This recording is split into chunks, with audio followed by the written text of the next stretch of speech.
बाकी की तो परिचय व्यक्ति का परिचय हो या कवि का परिचय हो, उनकी कविताएं और शब्द देते हैं। मैं निवेदन करता हूं आप सबसे जोरदार तालियों से इनका हौसला बढ़ाएं ताकि आपके समझ।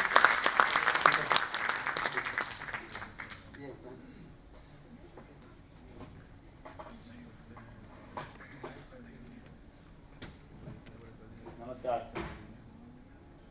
दर्शक दीर्घा में ज्ञान और शक्ति के समन्वय को देखकर डरा हुआ हूँ। बड़ी मुश्किल से दोनों पैरों पे खड़ा हुआ हूँ। माँ शारदे को नमन करता हूँ, भारत भूमि को प्रणाम करता हूँ, इस मंच को प्रणाम करता हूँ, दर्शक दीर्घा में उपस्थित अधिकारीगण सहित देवतुल्य अतिथिगणों को और देवतुल्य श्रोतागण और दर्शकगण को अभिनंदन करता हूं। दर्शकगणों का अभिनंदन करता हूं। इस कार्यक्रम के लिए मुझे भी राजभाषा विभाग ने बुलाया। कुर्सी पे बिठाया और आराम से समझाया कि राजभाषा सम्मेलन है, बड़े बड़े लोगों को आना है। राजभाषा सम्मेलन है, बड़े बड़े लोगों को आना है। तुम भी कुछ तैयार कर लो, कविता सुनाना है। बताया गया समय सीमित है, जज्बात का सम्मान रखना। इधर उधर मत भटक जाना, औकात का ध्यान रखना। समय सीमित है, जज्बात का सम्मान रखना, इधर उधर मत भटक जाना, औकात का ध्यान रखना। पर हम भी जोश में आ गए और बोले कि ऐसा है साहब।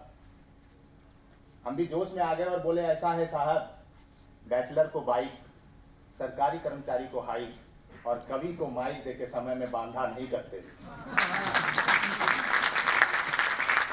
बैचलर को बाइक, सरकारी कर्मचारी को हाइक और कवि को माइक देकर समय में बांधा नहीं करते। माइक दे रहे हैं तो समय भी दीजिए, हम कविता सुनाने से नहीं डरते हैं। 2 मिनट कह के मैगी भी पकने में 10 मिनट लगाता है। 2 मिनट में आता हूं कह के बंदा आधे घंटे बाद आता है। इन सब बातों का आप भी संज्ञान लीजिए। कम से कम इसी तरह के 2 मिनट का एक्सटेंशन दीजिए। इन सब बातों का आप भी संज्ञान लीजिए और इसी तरह से 2 मिनट का एक्सटेंशन हमें भी दीजिए। तो विभाग से हमें बोला गया कि हम कह चुके हैं जो हमें कहना है और तुम भी याद रखो तुम्हें इसी सिस्टम में रहना है। हमने कह दिया जो हमें कहना है, तुम भी याद रखो तुमको इसी सिस्टम में रहना है। मत भूलो कि तुम इसी सिस्टम के पार्ट हो। क्यों समझ रहे हो कि बहुत स्मार्ट हो। एक अधिकारी उठकर पास आए, कंधे पर हाथ रखा और अलग ढंग से मुस्कुराए। कहा ऐसा है तुम्हारे बॉस से रोज बात होती है। सब साथ में है, ज्यादा उछल कूद मत मचाना, APR हाथ में है।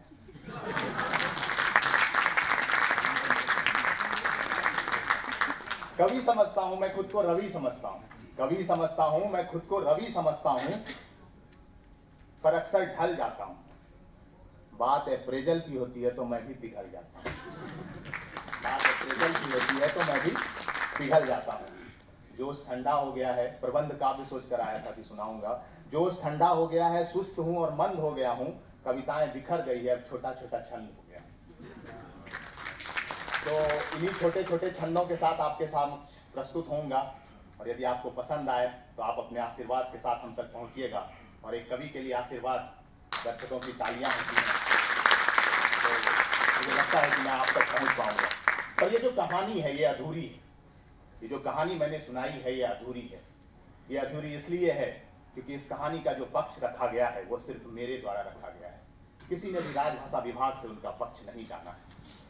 और यही दुविधा आज देश की भी दुविधा है कि जो पहले सुना जाता है वही सच सुना जाता है। मेरे सच और तेरे सच के बीच असली सच की लाश पड़ी होती है। और सब तो अपने अपने किस्से सुनाने का, अपने अपने सच सुनाने का दौर चल रहा है। और यही कारण है कि देश जल रहा है, यही कारण है कि देश जल रहा है। तो इस पर 4 पंक्तियां आपके समक्ष प्रस्तुत करता हूं। यदि पसंद आए तो आशीर्वाद वचनों के साथ हमारे साथ आइएगा कि जिस किस्से से खुद को कर सके साबित सही, जिस किस्से से खुद को कर सके साबित सही, वही किस्सा सुनाता है। जिस किस्से से खुद को कर सके साबित सही, वही किस्सा सुनाता है। शख्स कोई भी हो अपना पसंदीदा हिस्सा सुनाता है। शख्स कोई भी हो अपना पसंदीदा हिस्सा सुनाता है। जरूरी यह है कि जब भी पढ़ो किस्सा पढ़ो पूरा। जरूरी यह है कि जब भी पढ़ो किस्सा पढ़ो पूरा। शख्स ने केवल परोसा है एक हिस्सा अधूरा। शख्स ने केवल परोसा है एक हिस्सा अधूरा। तो ये जो मेरा सच और तेरे सच के बीच जो असली सच की लाश पड़ी होती है, उसकी व्यथा यह है कि जिसने सच को मारा है वही कंधा हो गया है। जिसने सच को मारा वही कंधा हो गया है। कातिल है सारी भीड़, सब अंधा हो गया है। सच की मौत के कुछ चश्मदीद भी हैं, कि सच की मौत के कुछ चश्मदीद भी हैं। कुछ वहां जो हुआ उसके मुरीद भी हैं। सच को मारा गया है पर वहां जो हुआ है उसके मुरीद भी हैं। सबके हाथों में पंखा है, सब हवा दे रहे हैं। मोबाइल, ट्विटर, सबसे हवा दिया जा रहा है कि सबके हाथों में पंखा है, सब हवा दे रहे हैं। आटा भी गुदा जा रहा है, गरम तवा दे रहे हैं। सिक रही है रोटियां, बोटियां कटते जा रहे हैं। सिक रही है रोटियां, बोटियां कटते जा रहे हैं। सच की बात रखे कौन, लोग घटते जा रहे हैं। सच की बात रखे कौन, लोग घटते जा रहे हैं। ये जो अधूरी कहानी है, यह आज की व्यवस्था की, आज के समाज की सबसे बड़ी सच्चाई है। तो इसलिए अधूरी कहानी अधिकतर झूठ ही हुआ करती है। लेकिन एक ऐसी अधूरी कहानी भी होती है जो सच होती है, और वो कहानी होती है अधूरे इश्क की कहानी। क्योंकि कहानी सारी झूठी होती है पर अधूरे इश्क की कहानी सच्ची होती है, क्योंकि उसमें स्वार्थ नहीं होता है। सबको पता है नदी को एक दिन सागर से ही मिलना है, और सागर हम हैं नहीं तो वो मिलेगी नहीं। लेकिन फिर भी ये जो इश्क है, अधूरा इश्क, इस पर 4 पंक्तियां आपके सामने रखता हूं कि थे समंदर ना सही, थे समंदर ना सही पर तुम्हारे रह गए। थे समंदर ना सही पर तुम्हारे रह गए। तुम मिली सागर से एक दिन हम किनारे रह गए। तुम मिली सागर से एक दिन हम किनारे रह गए। कि कौन जाने सागरों में तेरी अटखेली किधर। सागर की भी एक व्यथा है। सागर ने कभी नदी की अटखेलियां नहीं देखी है। नदी की जिसने अटखेलियां देखी वो सागर नहीं है, और सागर ने कभी अटखेलियां नहीं देखी, और न ही सागर में मिलने के बाद नदी की अटखेलियों को कोई और देख पाया है। तो 4 पंक्तियां हैं कि कौन जाने सागरों में तेरी अटखेली किधर, हम वहीं बैठे यादों के सहारे रह गए। थे समंदर न सही पर तुम्हारे रह गए। और आगे की 4 पंक्तियां हैं कि एक को कृष्ण होना है, दूजे को राधा होना है। एक को कृष्ण होना है, दूजे को राधा होना है। मुकम्मल प्रेम Bas ऐसा है कि उसे आधा होना है। मुकम्मल प्रेम Bas ऐसा है कि उसे आधा होना है। तालियां कमजोर होती है तो मुझे लगता है शायद सही नहीं सुना रहा है। तो ये जो अधूरी कहानी है, कहानी में मिलन नहीं पूर्ण, वो अधूरा होता है।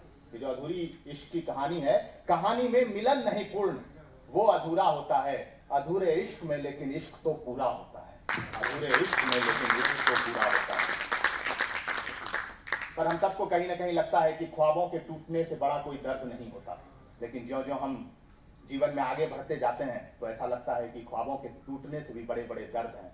यूं कहें कि जीवन दर्दों के ही बीच से चला जाता है। मछलियां तब तक जीवित हैं जब तक धारा उसके प्रतिकूल दिशा में प्रवाहित होती है। सिर्फ एक समय ही ऐसा आता है जब धारा उसी की दिशा में उसको बहा कर ले जाती है, उसके पक्ष में होती है। वो समय होता है जब मछली जो है वो मर जाती है। तो इसीलिए यदि जीवन है तो संघर्ष है। तो उस दर्द को समर्पित 4 पंक्तियां हैं कि दर्द सबके हिस्से है, कमोबेश कोई अछूता नहीं। दर्द सबके हिस्से है, कमोबेश कोई अछूता नहीं है। चलना पड़ता है समेटकर खुद के ही टुकड़े। दर्द में हर कोई है, यहां बैठे, नीचे बैठे, ऊपर बैठे, हर किसी को कोई ना कोई दर्द है। और इतना टूटा हुआ है आदमी कि यदि खुद को समेटे नहीं तो कहीं भी बिखर जाएगा। तो दर्द सबके हिस्से है, कमोबेश कोई अछूता नहीं है। चलना पड़ता है समेटकर खुद के ही टुकड़े, ताकि दुनिया को लगे कि ये टूटा नहीं है। दर्द सबके हिस्से है, कमोबेश कोई अछूता नहीं है। पर एक ऐसा भी दौर है, वो हम सबके जीवन का एक दौर है जिस दौर में ये दर्द नहीं होता। पिता के कंधे पर होते हैं, माँ के आंचल में सोते हैं, और वो समय बचपन का समय होता है। तो उस बचपन को समर्पित मेरी 4 पंक्तियां हैं। हो सकता है आप सबके बचपन से जुड़ने का प्रयास करता हूं कि वो बचपन था जहां जीने का सुरूर अलग ही था। वो बचपन था जहां जीने का सुरूर अलग ही था। बाबूजी के दिए अठन्नी पे गुरूर अलग ही था। बाबूजी के दिए अठन्नी पे गुरूर अलग ही था। जेब में अठन्नी थी और हौसले अथाह थे। जेब में अठन्नी थी और हौसले अथाह थे। वो बचपन था साहब जब हम भी बादशाह थे। वो बचपन था साहब। लेकिन जीवन में घावों की एक कहानी होती है, और इन घावों से उभर कर ही आदमी संघर्ष करके ही इस जीवन को जीता है। और वही व्यक्ति, वही संस्था इतिहास लिखा करती है जो संघर्षों से आगे आने के लिए प्रेरणा स्रोत बनती है और संघर्षों के बीच में से निकलकर सामने आती है। तो ये संघर्षों की कहानी है, जीवन संघर्षों की कहानी हम सबके जीवन की कहानी है। तो 4 पंक्तियां उस संघर्ष को, उस घाव को समर्पित करता हूं और आपसे जुड़ने का प्रयास करता हूं कि रोक लो उड़ान को, रोक लो उड़ान को अगर पंखों पे घाव है। रोक लो उड़ान को अगर पंखों पे घाव है, पर कह दो आसमान से कि ये महज ठहराव है।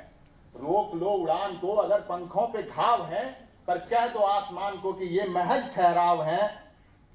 इसी घाव से गुजरकर हौसलों में उफान आएंगे। इसी घाव से गुजरकर हौसलों में उफान आएंगे। हम वापस आएंगे और आसमां में तूफान लाएंगे। हम वापस आएंगे। आजादी का अमृत महोत्सव चल रहा है, और इस आजादी के अमृत महोत्सव पर, यह आजादी का अमृत महोत्सव अतीत के गौरवशाली इतिहास, भारत के अतीत के गौरवशाली इतिहास और भविष्य की संभावनाओं के बीच का एक मेल करने का प्रयास किया गया है कि हम भविष्य में कहां तक जा सकते हैं, और उस अतीत से प्रेरणा लेने का एक समय है। 57 से शुरू होकर 47 तक जो आजादी की लड़ाई आई थी, वो बहुत लंबी लड़ाई थी, और हिंद देश के कई वीरों ने अपनी आहुति चढ़ाई थी। तब जाकर हमें इस आजादी का जो है, इस आजादी का जो अमृत स्वाद है, ये हमने चखा है। इस आजादी के इस अमृत पर्व को, आजादी के इस अमृत महोत्सव को, और इसको मनाने के लिए मैंने एक कविता लिखी है, आप सबके समक्ष प्रस्तुत करता हूं। यदि अच्छी लगे तो तालियों के साथ हम तक पहुंचिएगा। बहुत कम तालियां आ रही हैं। जरूर। जब कवि खड़ा होता है तो या तो ताली दीजिए या अगला शब्द जो है वो दीजिए, लेकिन कुछ तो कुछ देते रहिए। तो आजादी के इस अमृत महोत्सव को समर्पित कुछ पंक्तियां हैं कि इस अमृत को पाने को मंथन समुद्र पुरजोर हुआ। इस अमृत को पाने को मंथन समुद्र पुरजोर हुआ। बस समय गवाही दे सकता है, रण इतना घनघोर हुआ। रक्त अस्थियां जली यहाँ, रक्त अस्थियां जली यहाँ, तब छठा अंधेरा भोर हुआ। शंख बजे थे घर घर में जब आजादी का शोर हुआ। शंख बजे थे घर घर में जब आजादी का शोर हुआ।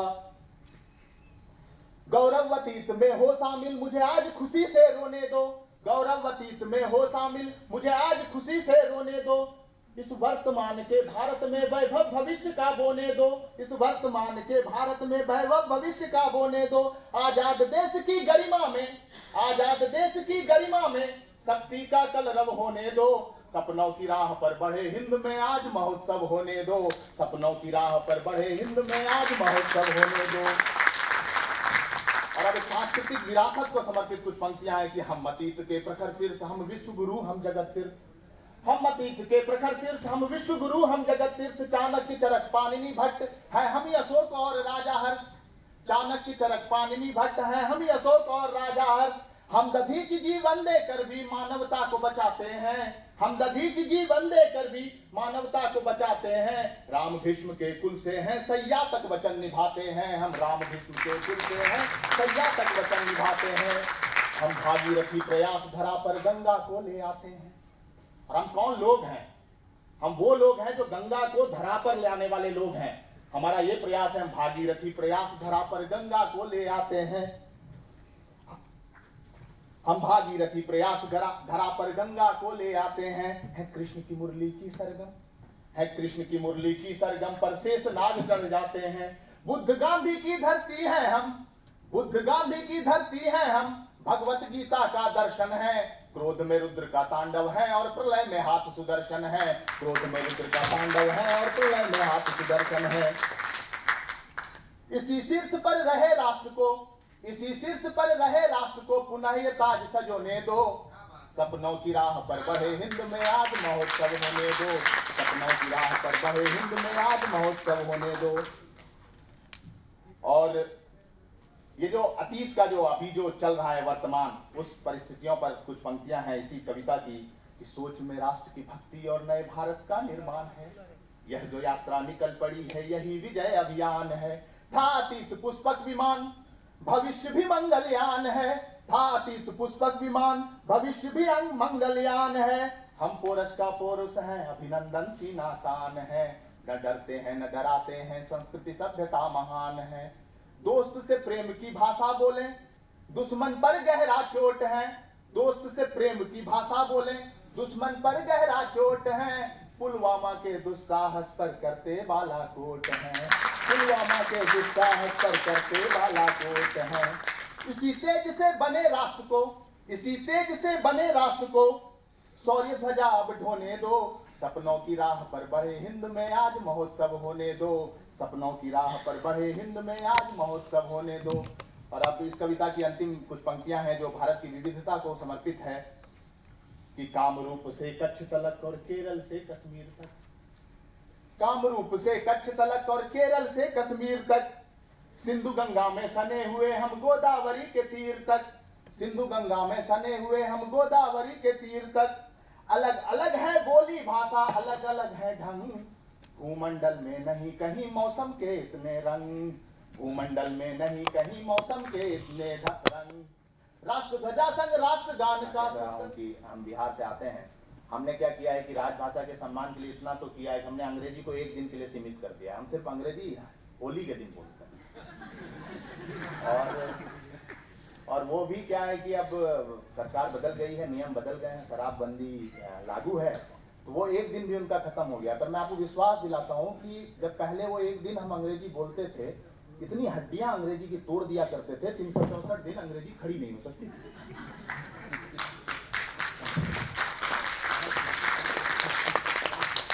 तो मैं एक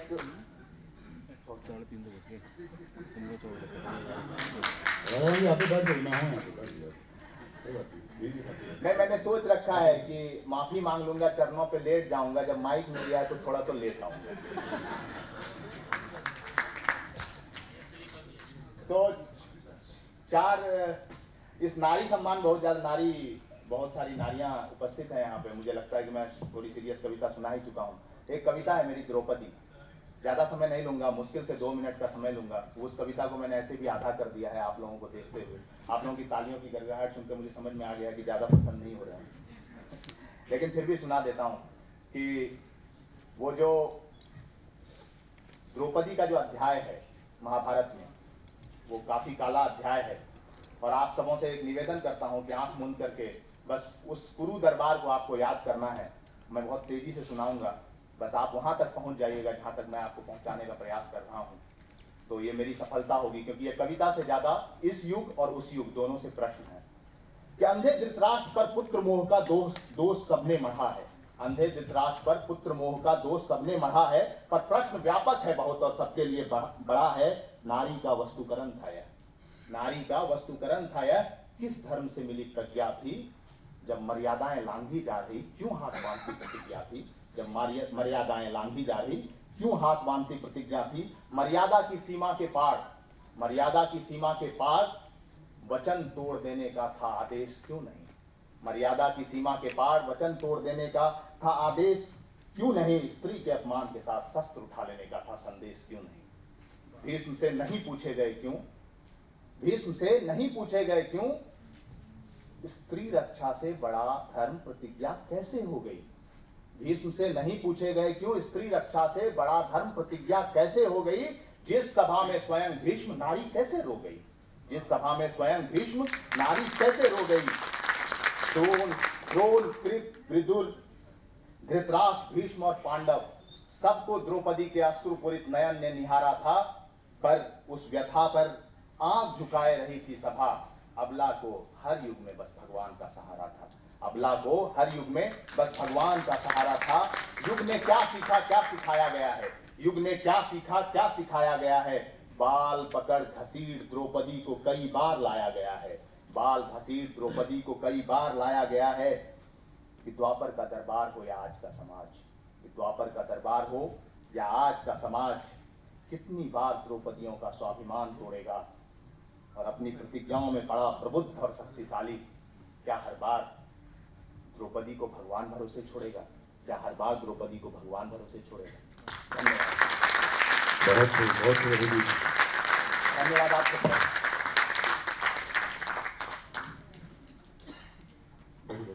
बैठे सत्यवान जी,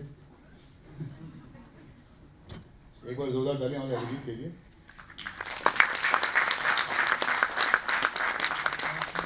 मैंने जानबूझ के राजा राम जी को थोड़ा सा आराम दिया है, नहीं तो देखिए तालियां दो तीन मौकों पर बजती है। एक बार तब भी जब आपको भगाना होता है, तो आपको पता चलना चाहिए कि आप किस बात के लिए कब तालियां बजा जा रहे हैं। मैंने आपने जानबूझ के छोड़ दिया, ठीक है, मतलब कवि है तो पहले ये ओज रस की कवि थे, वीर रस की कवि थे, शादी हो गई, फिर इसके बाद दर्द की कवि हो गई।